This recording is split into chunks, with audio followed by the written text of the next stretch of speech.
Or as the National Post headline put it, Mark Carney fast-tracks the road to serfdom.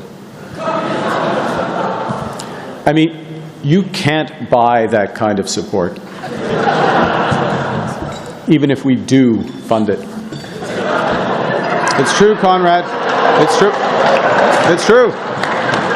Just the facts. Helen's here. It's got to be right. I've got to. Yeah. You start from a prior of conflict and ill will. I have served in the private sector. I have stood up for Canada. I have left my roles in the private sector at a time of crisis for our country. I'm complying with all the rules. Your line of questioning is trying to invent new rules. I'm complying with the rules that Parliament has laid out and the responsibilities of the Ethics Commission. I still think that it would be helpful for Canadians to know exactly what you would do when it comes to tariffs. So why are you being so reticent to talk about that? Because I'm a good negotiator. I have negotiated a number of situations in the past. I know how to manage crises. But let me ask you, Mr. Prime Minister, will there always be a Canada? There will always be a Canada. All right, elbows up. Elbows up. Hello there. This Sunday, a one-on-one with the Prime Minister. We'll bring you my year-end interview with Mark Carney. Oh, yeah. Gang, what's up? Aaron, Kennedy, and Loney. We're going to jump right into this. We've got the year-end review interview with Mark Carney and the CBC propaganda machine. Also, remember to filter all of this out.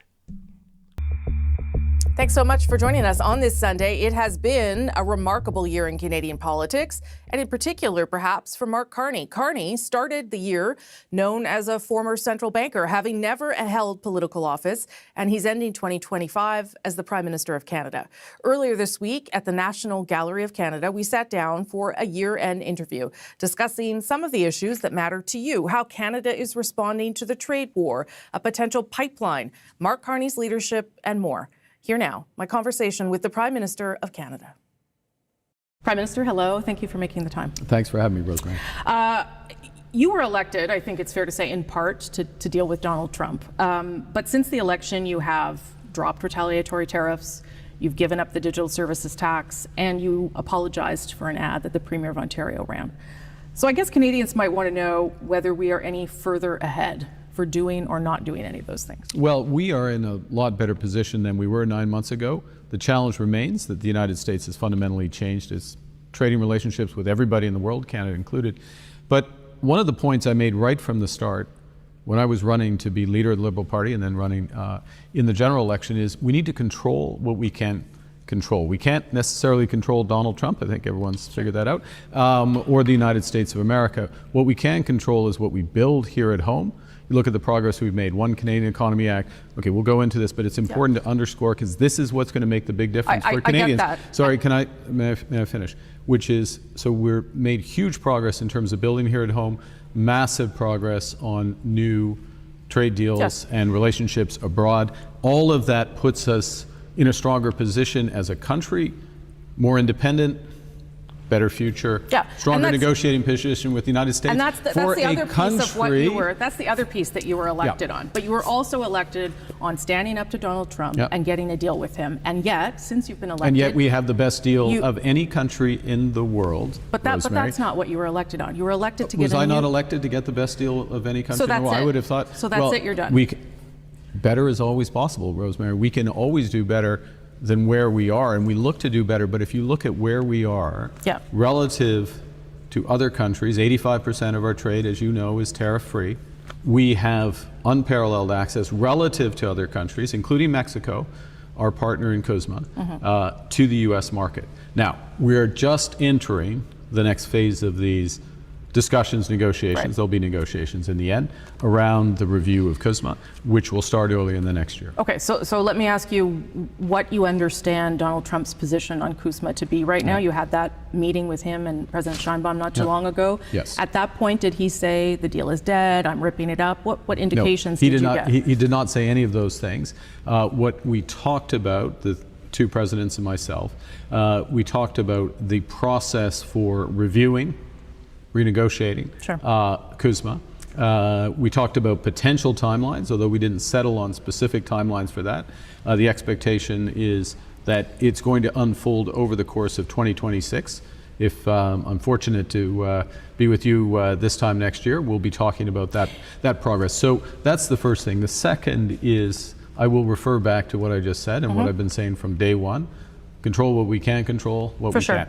We can't necessarily control. The U.S. objectives do move around in these trade discussions, whether it's with the European Union, Japan, China, Canada. They do move around. Our discussions, my discussions with the President Trump, as have been President Sheinbaum's discussion with President Trump, has been there'll be a review and adjustment to CUSMA, USMCA as the Americans call it. Not that there will be any, as you just said, leaving it entirely. Leaving it entirely.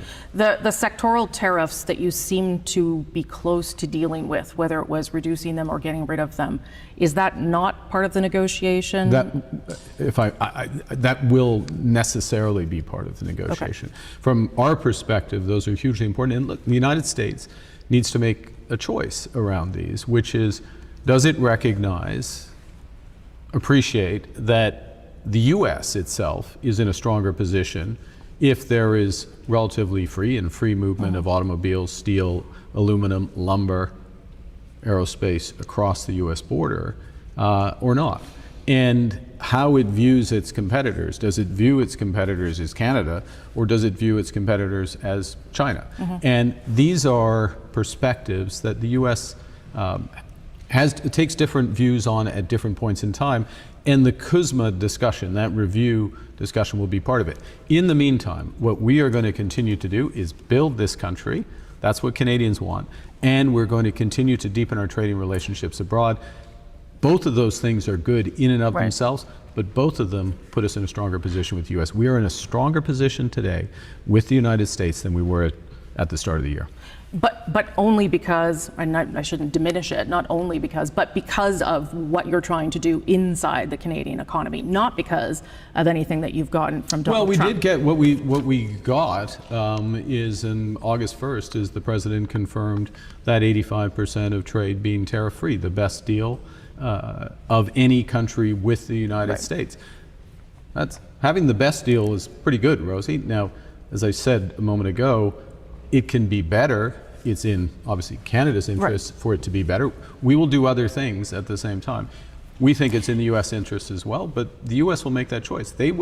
It's their decision in terms of how much they want to have an integrated auto industry, which they have had for my entire life. They're taking a different path right now. We'll fight hard to change that opinion, but at the same time, we'll create new opportunities for Canadians. You seem to get along well with the President. I wonder whether you think that matters, whether that personal relationship that you've developed is helping at all. I'll refer back to we have the best deal.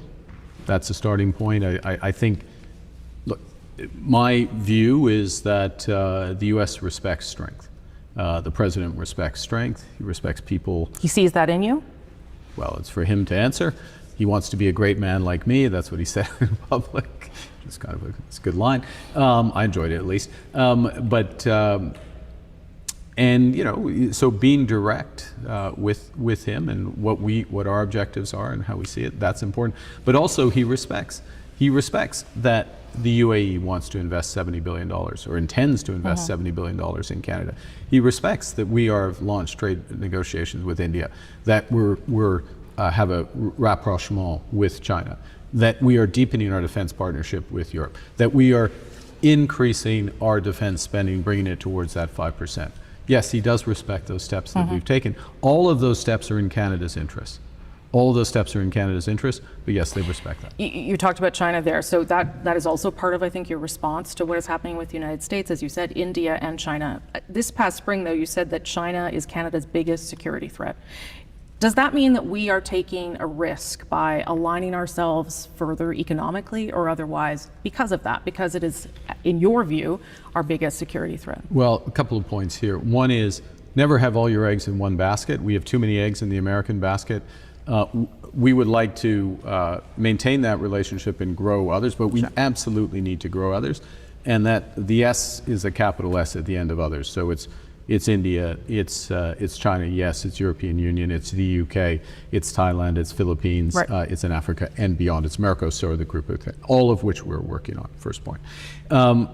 The risks, and then the question is, how deep is the relationship, and how clear are the guardrails around that relationship?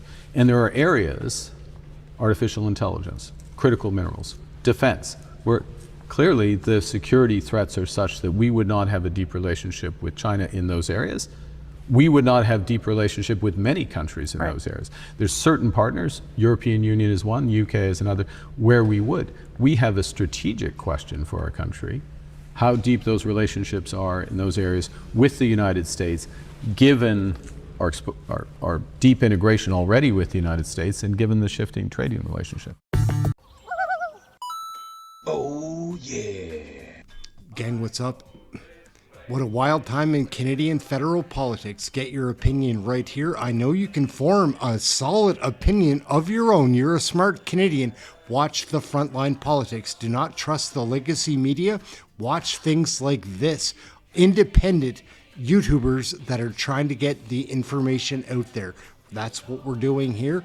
Anyhow, let's check out the latest reason that we need to get rid of these liberal nut jobs. Like, they're taxing us and driving us into an economic disaster, trying to ruin our way of being. Anyhow, let's check out the latest thing that's been happening on Parliament Hill. Let's take a peek.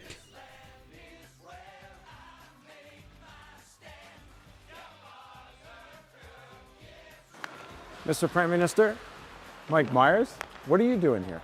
I just thought I'd come up and check on things. You live in the States, Yeah, but I'll always be Canadian. but you live in the States. Yeah, so? Do you remember Mr. Dressup? The children's show on CBC? What were the names of Mr. Dressup's two puppet friends? Casey and Finnegan? Bud the Spud? Howie, Meeker? capital Saskatchewan, Regina? tragically. Hip? You're a defenseman, defending a 2-on-1. What do? Take away the pass, obviously. What are the two seasons in Toronto? Winter and construction? Wow, you really are Canadian. Yeah. But let me ask you, Mr. Prime Minister, will there always be a Canada? There will always be a Canada. All right, elbows up. Elbows up.